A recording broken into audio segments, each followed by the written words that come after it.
وأخرجنا من بينهم سالمين وعلى آله.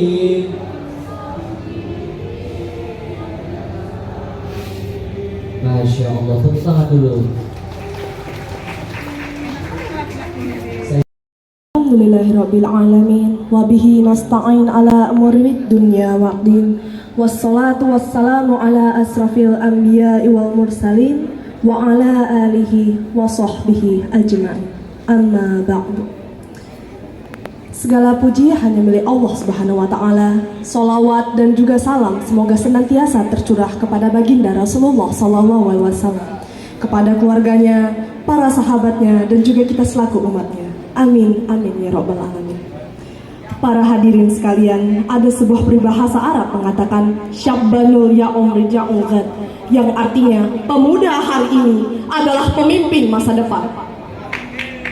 Pepatah itu disampaikan oleh Syekh Mustafa Al-Ghuryanin. Bisa jadi pepatah ini muncul karena kehebatan para pemuda, namun bisa jadi pula pepatah ini muncul karena kekhawatiran kita terhadap para pemuda. Mengapa kita khawatir? Karena pemuda masa kini sudah mengalami pergeseran moral. Pemuda masa kini sudah kehilangan identitas akhlak. Pemuda masa kini seperti tidak mengenal nama suri tauladan yang agung, suri tauladan yang menjadi sebaik-baik suri tauladan, yaitu Nabi besar Muhammad SAW.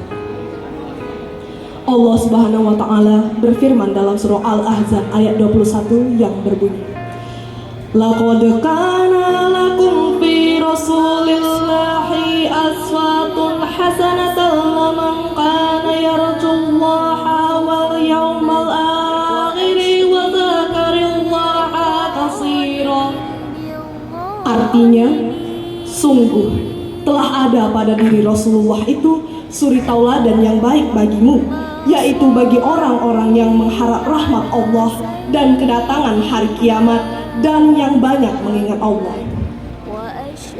Para hadirin yang saya hormati, ayat yang mulia ini merupakan dasar yang besar dalam menjadikan contoh kepada Rasulullah SAW dalam ucap, perilaku, dan keadaannya.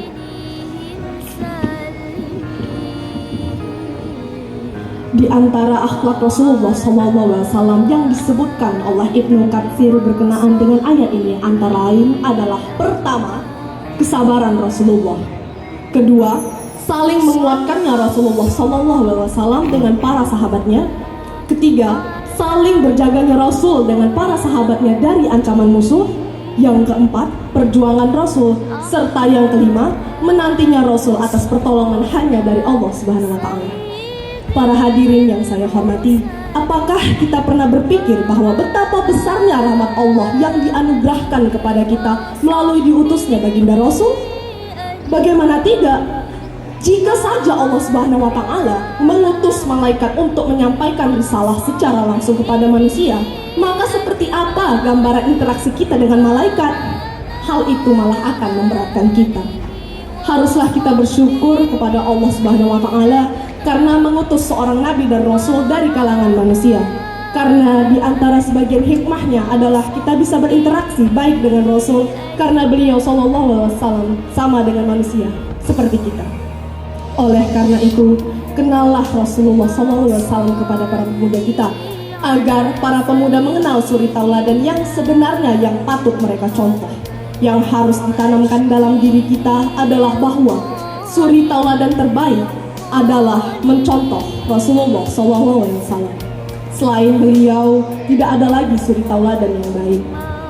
Yang bisa kita lakukan untuk meneladani suri tauladan kita Nabi Muhammad SAW antara lain: yang pertama, kenali Rasulullah SAW melalui sejarah-sejarahnya. Yang kedua, ikuti jejak langkah Rasulullah SAW dan juga jejak langkah para sahabatnya. Yang ketiga, jangan sampai kita kehilangan jejak dari Rasulullah SAW. أنت أستغفرك وأتوب إليك ربنا آتنا في الدنيا حسنة وفي الآخرة حسنة وقنا عذاب النار